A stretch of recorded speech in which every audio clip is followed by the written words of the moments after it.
नमस्कार दोस्तों, स्वागत है आप सभी का स्टडी आईएएस की एक और नई वीडियो में। और आज की वीडियो में मैं आपके साथ डिस्कस करूंगा।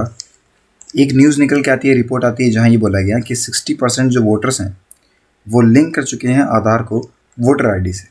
ओके, हम लोग अपने आज की वीडियो में काफ़ी सारे सवालों के जवाब देखेंगे। आखिर ऐसा क्यों इम्पोर्टेंट है, होने से क्या फ़ायदे हैं, इनकी क्या नुकसान है, तो ये सारी चीज़ें मैं आपके साथ डिस्कस करने वाला हूँ।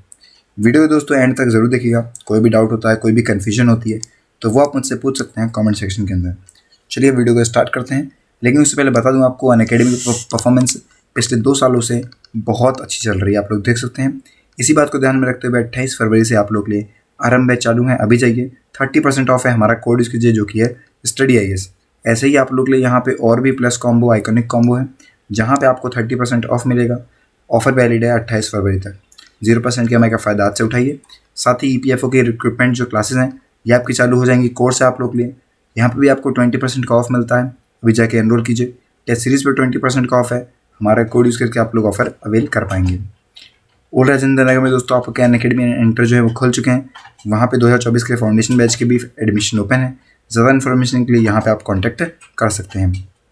अब देखिए, ईसी इलेक्शन कमीशन ने बोला है कि 60% से ज़्यादा यहाँ पे आप कर सकते हैं, जो इंडिया में लगभग आप कह सकते हैं 94.5 करोड़ जो वोटर हैं उन्होंने लिंक कर दिए अपने आधार नंबर अपनी वोटर आईडी से।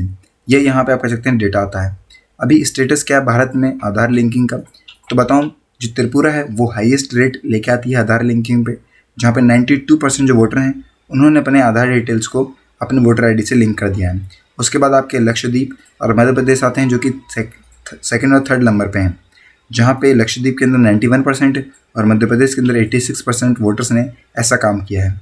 साउदर्न स्टेट की बात करें तो वहाँ पे सबसे कम यहाँ पे प्रपोर्शन आता है आधार रजिस्ट्रेशन का, कंपैरेटिवली दोस्तों जो नेशनल एवरेज है उससे। आंध्र प्रदेश की बात करें और कर्नाटक की बात करें तो यहाँ पे सबसे कम यहाँ देखा गया। तमिलनाडु और केरल में बात करें तो वो 63 और 61% पे हैं। गुजरात में दोस्तों लोएस्ट आधार रजिस्ट्रेशन है वोटर के, जहाँ पे मात्र 31.5% वोटर्स ने लिंक किए अपने डॉक्यूमेंट्स से वोटर रजिस्ट्रेशन के साथ। और सबसे कम दोस्तों यहाँ पे 34% है जो कि दिल्ली में है। दिल्ली में मात्र 34% वोटर्स ने ऐसा काम किया है। अब सबसे बड़ा सवाल ये आता है कि आखिर गवर्नमेंट इस काम को क्यों कर रही है, क्यों बार बार यहाँ पे जो झंझटें हैं लोगों के लिए बढ़ा रही है, क्यों यहाँ पे एक और टास्क यहाँ पे लोगों को दे दिया गया। तो सबसे बड़ी बात है यहाँ पे वो ये निकल के आती है कि अपडेट डेटाबेस। यहाँ पे इलेक्शन कमीशन चाहता है कि वो जितने अपने डेटा है, जो ये रिकॉर्ड्स हैं, उन्हें मेंटेन कर सके और एक्यूरेट कर पाए। तो सबसे बड़ा यहाँ पे उनके लिए ये आसानी हो जाएगी। दूसरा है डुप्लीकेशन, जो है डुप्लीकेट जहाँ पे जो वोटर्स हैं उनको यहाँ पे पकड़ सकते हैं, पकड़ने के लिए ये काम किया जा रहा है। जो माइग्रेट वर्कर हैं, ओके, उनका यहाँ पे रजिस्ट्रेशन एक से ज़्यादा बार हो रखा है तो उनको यहाँ पे दिक्कत होती है। एक व्यक्ति मल्टीपल टाइम्स वोट दे सकता है, वो भी सेम कॉन्स्टिट्यूंसी में। तो ऐसा क्यों है, इस चीज़ को यहाँ पे रोक लगाई जाएगी अगर आप इस काम को कर देंगे तो। आप पैन इंडिया में वोटर आईडी काम करने लगेगी। जैसे ही आधार कार्ड लिंक हो जाएगा वोटर आईडी से, तो यहाँ पे ये वोटर आईडी जो है वो हर एक सिटीजन के लिए इशू हो जाएगी और हर एक वोटर आईडी हर एक व्यक्ति पे रहेगी। तो जो आपका आइडेंटिटी वाला काम होता है ना, वो भी आसान हो जाएगा। लेकिन इतना आसान नहीं है। फ़ायदे तो है इसके, लेकिन नुकसान भी हैं। कुछ यहाँ पे दिक्कतें आ रही है, जैसे कि इस टाइम पे काफ़ी अनक्लियर है कॉन्स्टिट्यूशनल स्टेटस। अगर आपको पता होगा, जो पुट्टस्वामी केस आया था राइट टू प्राइवेसी वाला, उसके अंदर सबसे बड़ा ये सवाल पूछा गया था सुप्रीम कोर्ट से कि क्या ये मैंडेटरी है कि लिंक किया जाए आधार को बैंक अकाउंट के साथ, और क्या ये कॉन्स्टिट्यूशनली सही है या फिर गलत है। ये सबसे बड़ा सवाल निकल के आता है और इसलिए कुछ बातें क्लियर नहीं है लोगों को। तो ये सबसे बड़ा इशू ये कि ये भी है। दूसरा इशू ये है यहाँ पे दोस्तों, पर्पसेस का। जो प्रेफरेंस है आधार की, वो आप कह सकते हैं डिटरमाइन करी जाती है वोटर से, ओके। और आधार ही आप कह सकते हैं एक ऐसा प्रूफ ऑफ रेसिडेंस है, वो निकल के आता है, ना ही ये प्रूफ ऑफ सिटीजनशिप है। एक बार ये लिंक हो जाएगा तो लोग इसे as a proof of citizenship भी प्रेफर करने लगेंगे। एक अल्टरनेटिव निकल के आ जाएगा, जो कि सबसे बड़ी दिक्कत हो जाएगी फिर भारत देश के अंदर।